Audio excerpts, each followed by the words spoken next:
Welcome to my Conan 2d20 tutorial. This video is designed to do two things. First, it introduces you to the basics of playing the Conan 2d20 system, and second, it provides specific details about how I've personally implemented the game in the online Roll20 tool. If you won't be playing in one of my games, you'll definitely learn something, but you might find that there are other videos out there better suited to your needs. Let's meet Milton. He's super excited to play, and he's created a character named Conan. Shockingly, Conan is a barbarian, which is one of the game's many archetypes. Archetypes are something like classes in other games, but it really just defines part of your starting path. Conan 2d20 is highly flexible, and characters can go in any development direction they like after generation.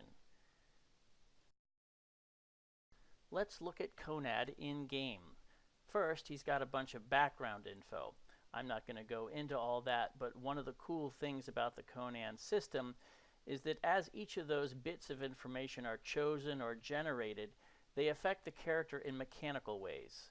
For example, Conan's nature, in this case wrathful, increased his brawn attribute and gave him a degree of competence in certain skills such as melee and resistance. Down below, Conan also has some talents. These are special abilities that kick in under certain circumstances, like feats in other games. Some talents can have ranks higher than 1, which increases their efficacy, but most talents can have only 1 rank.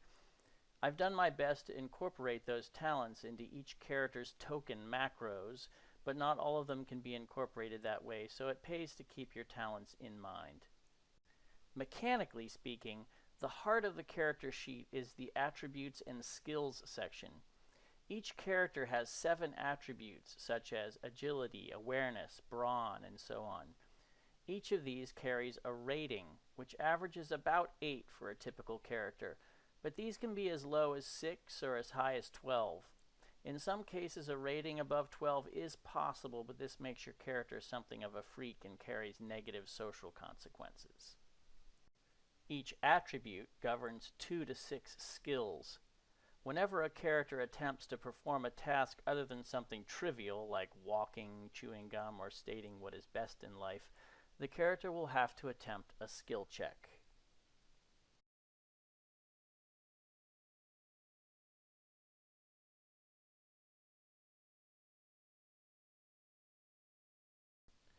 Skill checks are the mechanical heart of Conan 2d20.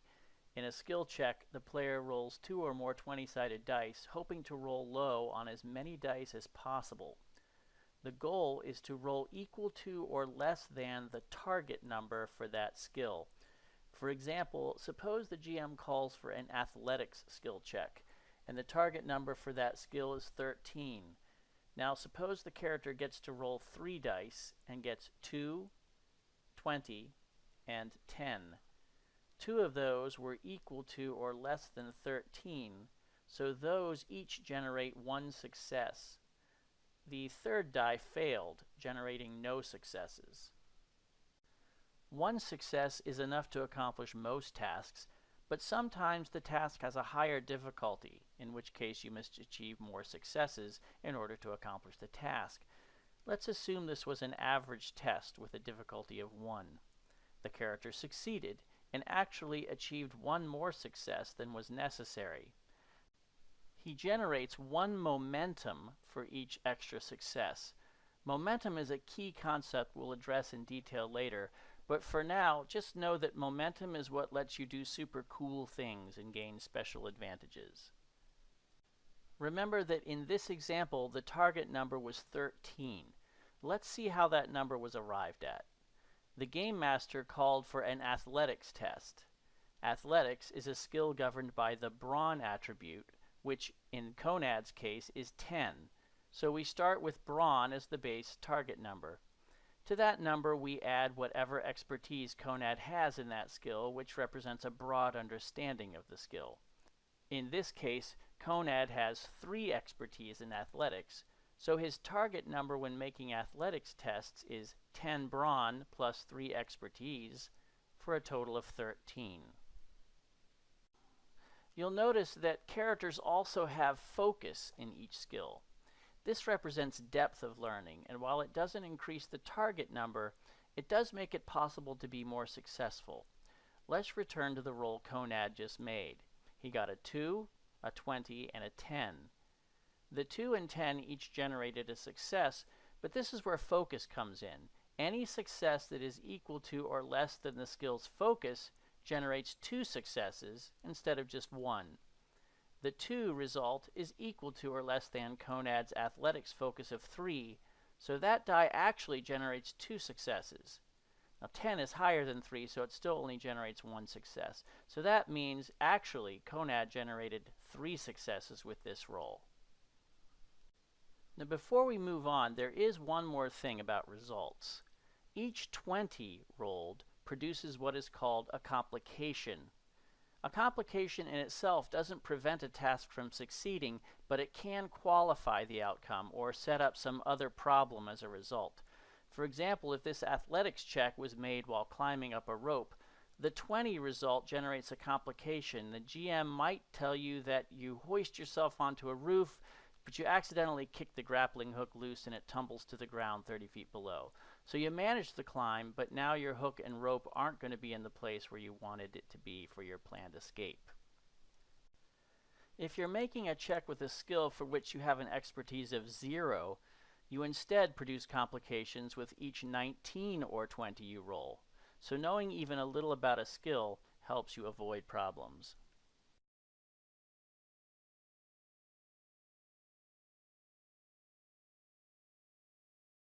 Now let's look at combat.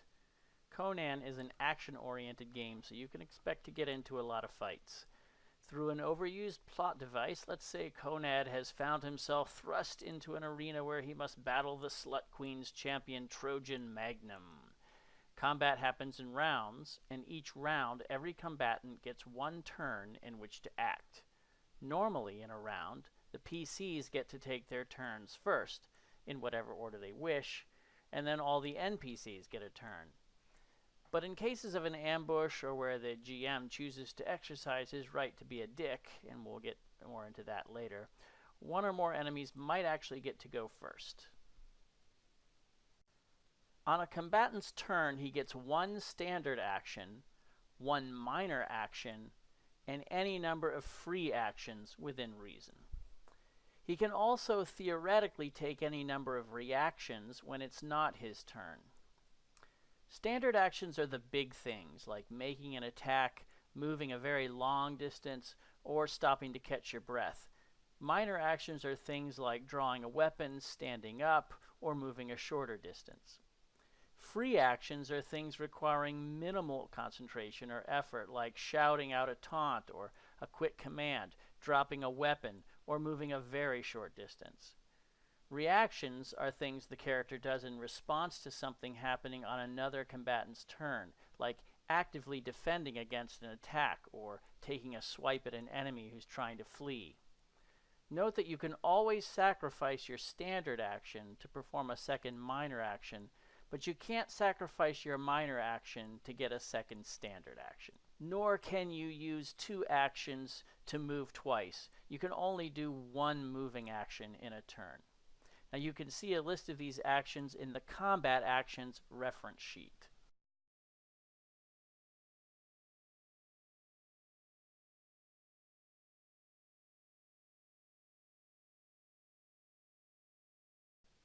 So it's the first round, and Conan wants to lay the smackdown on Trojan.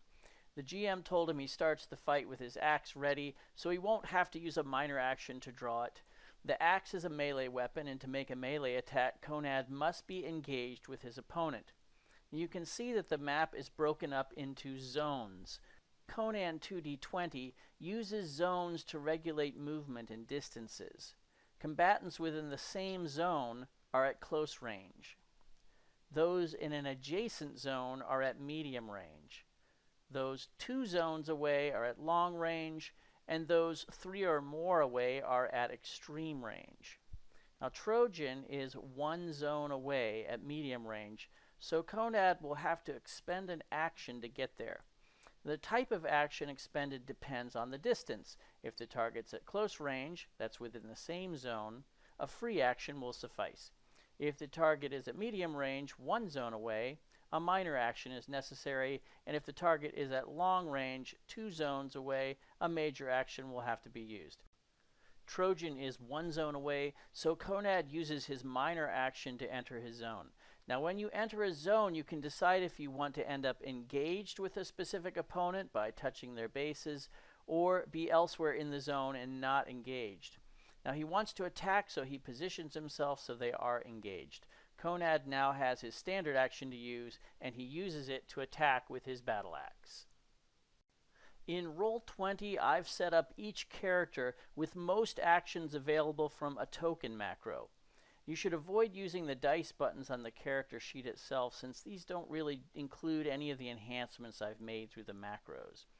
Now, with Conan's token selected, Milton can see all his macros. They're organized by a simple logic. All attacks are preceded by a 1 to push them to the front of the list when sorted alphabetically. All the skill checks are next, listed simply by the name of the skill.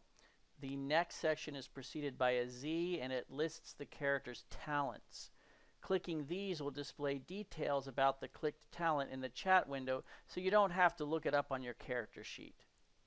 The final section is preceded by 2 Z's, and it lists a D20 roll, a damage die roll, which is a special 6-sided die roll, and a way to check on the current momentum and doom pool, which I'll discuss in a bit. Conan is making an attack, and his battle axe appears in the first section of macros. Milton clicks the battle axe macro, which uses his melee skill, and is prompted to enter the number of 20-sided dice to roll, with a default of 2. In this case, Conan has no immediate advantages, so he simply accepts the default. Now, if there are any modifiers to the number of damage dice to roll in the event of a hit, Milton can enter them here, but there are none at the moment. After announcing the attack, the opponent now has a chance to use a reaction to actively defend. For the moment, let's assume the GM decides that Trojan does not actively defend. Again, we'll look at that later. With no active defense, the difficulty of the attack is just 1. Conan makes the attack, and the result displays in chat. You can see the number of successes obtained, the total amount of damage inflicted in the case of a hit, the body location hit, the reach of the weapon, any effects the hit might inflict, and any special information, usually as a reminder of one or more of a character's talents. Mousing over the successes, we can see the dice that were rolled, and neither result was a 20, so no complication occurred. Now note that if additional successes should be generated by focus because one or more results were at or below the number of focus ranks for the skill, the success count will display a green box around it. In fact, this is what's happened. One die was at or below Conan's melee focus, generating 2 successes, while the other die failed. So Conan actually achieves 2 successes on the roll rather than the 1 that's displayed in the box here. The reach value is important if the engaged target is using a weapon with a longer reach. Each point of difference increases the difficulty to hit by 1, so you may need more than 1 success to hit. In this case, the weapons have the same reach though, so only 1 success is needed to hit.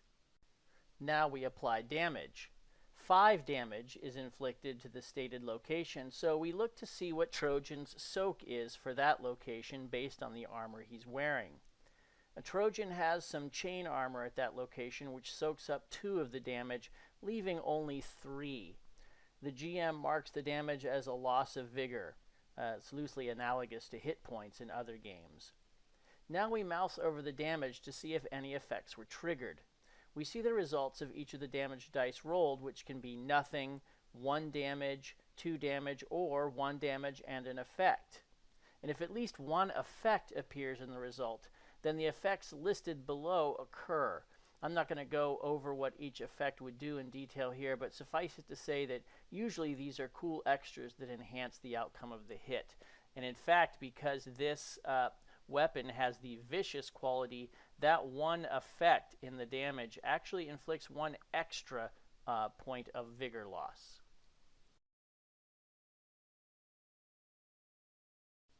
In the special section, we can see that one of Conan's talents lets him re-roll a damage die if he wants. Mousing over the damage, we see that one of the results was a dash, meaning no effect, so he announces he'll re-roll that die.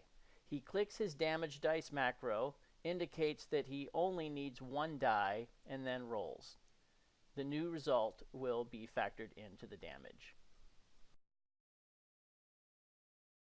Now, Conan only needed one success to hit in this case, so he's left with an extra success. Now, this becomes 1 point of what's called momentum, which is kind of a key idea in Conan. So now it's time to talk about momentum and doom.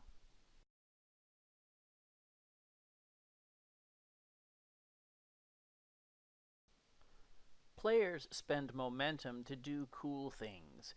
You can always make up something cool and run it by the GM, and if he approves it, you spend the agreed upon amount of momentum, and the cool thing happens. But there are also some standard momentum spends that can be applied for specific mechanical benefits. I've provided 2 tables you can reference in Roll20 regarding momentum. The first describes momentum spends you can make in combat immediately following a successful attack roll that generates momentum. You can only use momentum generated directly by that attack. You can see the cost in momentum and the effects, and some are listed with an R for repeatable, meaning if you have enough momentum to spend, you can trigger that effect multiple times. You don't have to spend all of your gained momentum. Sometimes you won't need it, or you'd rather simply save it. In that case, any unspent momentum goes into a common momentum pool. Anyone, yourself included, can then spend this shared momentum during a future action. That's where the second momentum table comes in, which lists the things you can spend this shared momentum on. One of the most common spends from the pool is to add an extra die 20 to any roll. This has to be declared before the roll is made, but it's repeatable, so you could spend up to 3 momentum to get 3 bonus dice for a total of 5 dice on a roll. Note that you can never roll more than 5 dice in a given check, so there's no point in spending momentum that would put you above 5 dice. Now let's talk about Doom. Doom is the GM's version of momentum. He can spend it on behalf of his NPCs in exactly the same way that players spend momentum for their characters. He can also spend Doom on other GM-related things like bringing in reinforcements to a fight and so on. One of the things to watch out for is that the GM can spend 1 Doom to enable an NPC to interrupt the normal sequence of turns in a round and go immediately before the characters. If he spends enough Doom, he could have all the NPCs go before any of the PCs even get a chance to act. But only a dick would do that, right? You can check on the current pools of momentum and Doom at any time by clicking your momentum macro. Note that at the end of each round of combat, or at the end of an encounter, the amount of momentum drops by 1 to a minimum of 0, so it's not a resource you can hoard indefinitely. You're also limited to a maximum of 6 momentum in the pool at any given time. Now the GM is not so limited. There's no automatic reduction of Doom each round, and no limit to the size of the Doom pool, so it's possible for a very large amount of Doom to accumulate. That's actually intended, as the typical tempo of an adventure is to start with a small amount of Doom, and if the GM hoards it, he'll have a large amount stored up at the end to heap nasty doomage on the players during an epic confrontation. So how is Doom generated? Well, there are any number of places they can come from. For example, remember complications. Anytime a player makes a skill roll that results in 1 or more complications, the GM has the option of foregoing any immediate complicating effects and instead take 2 Doom per complication. In addition, anytime a player wants to spend momentum from the momentum pool but there aren't enough points to do what he wants to do, he can instead give the GM an equal amount of Doom to make up for the missing momentum. That means that, in a way, players always have momentum available in the pool if they're willing to give the GM Doom in its place. The GM also generates doom when his NPCs would gain momentum on a roll, and he doesn't want to spend it on a bonus right away, like extra damage or some other momentum effect. Each momentum not used gives him 1 doom to use later.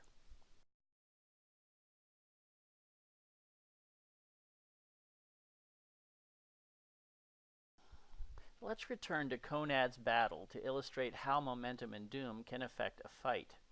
Conan's attack left Trojan hurt, but not too seriously, so it's now Trojan's turn. Now, we didn't forget about the Slut Queen, but on her turn she simply jeers at Conan and exposes her boobs to the crowd in an attempt to bump this video up to a PG rating. Trojan starts by using his standard action to attack. The GM has some doom to spend and decides to spend 2 doom to grant Trojan 2 bonus dice on his attack. Trojan will therefore make his attack using 4 dice. At this point, before the attack is made, Milton has the option to announce that Conan will use a reaction to parry. Facing 4 dice, he decides he better. Reactions are not free. The first time a combatant takes a reaction in a round, such as a parry or an opportunity attack on someone who provokes such an attack, it costs 1 doom. For players, this means the GM gains 1 doom. For NPCs, this means the GM has to spend a doom.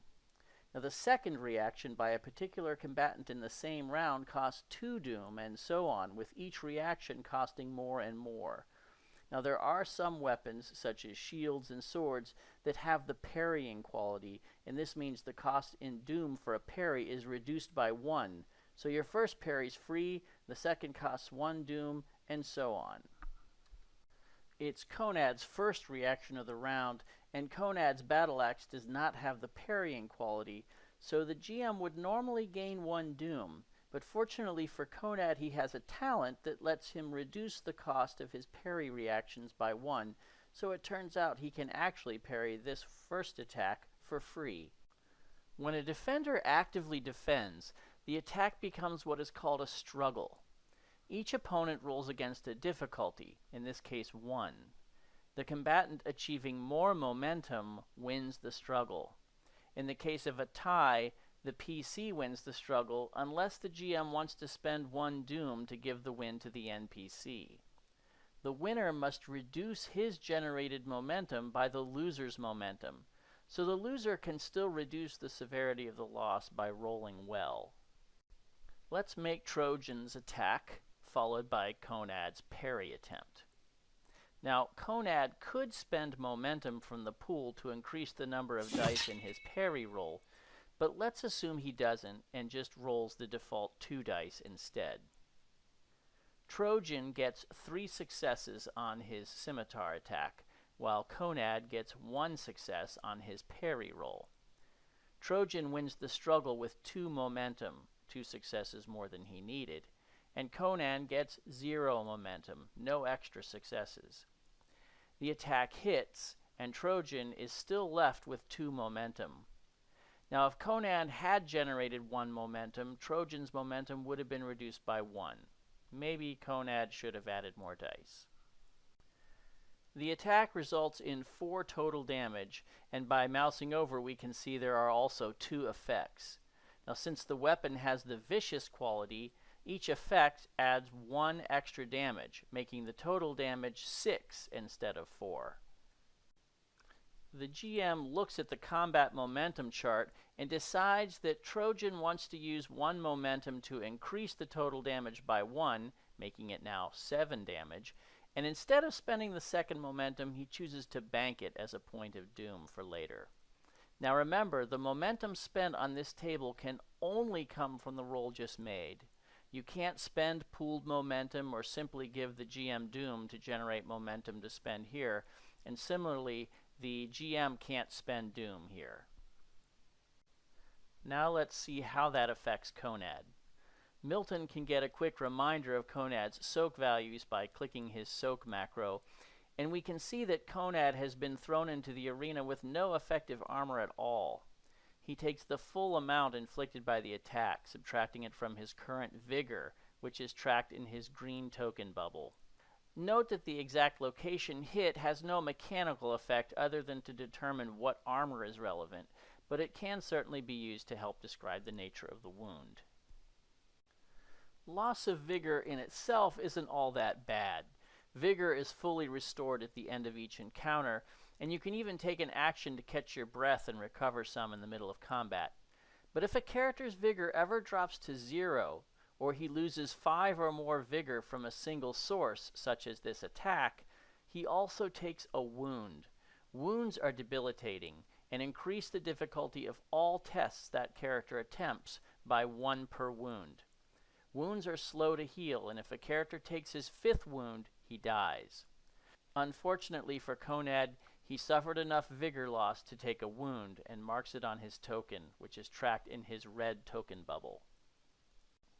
NPCs are typically much less resilient than PCs. Many have just a few points of vigor and drop after taking a single wound. More important NPCs, or terrible monsters, can be much harder to kill, and in some cases even harder than PCs. Now, if you were paying attention earlier, you probably noticed that Trojan took 5 points of damage from Conan's attack. Really, that should have inflicted a wound on him, which means his attack against Conan would have had a difficulty of 2 instead of a difficulty of 1. But I cheated a little for the sake of this demonstration.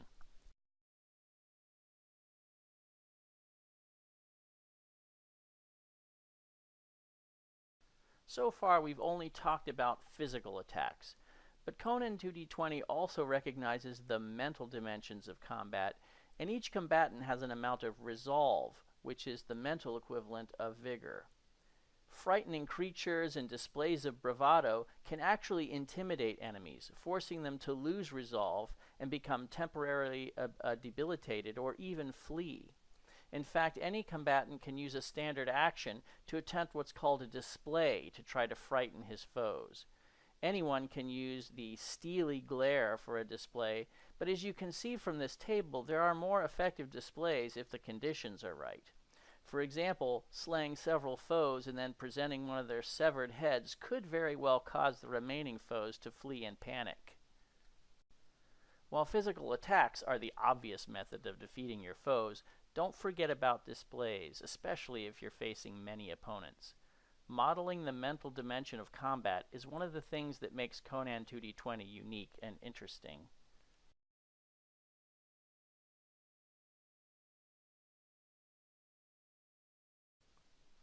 Fortune points are a character's saving grace. Characters have a very limited number of these, but they can be spent to turn a bad situation into a good one. The fortune point reference table shows how they can be spent. This includes gaining an additional standard action in a turn, adding a die to any skill check that already comes with a result of 1, therefore guaranteeing 1 success, or 2 if you have a focus in that skill. Or you can ignore all wounds for the rest of an encounter and therefore suffer no penalties to your difficulties, or gain a second win and instantly restore vigor to its maximum value. PCs typically start each session with 3 fortune points, and they can't be hoarded, so make sure you use them. They're there to be used and elevate your character above the masses, and give him that sudden boost of strength, hope, or energy when it's needed most. Well, that's all I really wanted to go over in this video. There's a lot more to the Conan 2d20 system, but this should be sufficient to give you a decent idea of what to expect in play.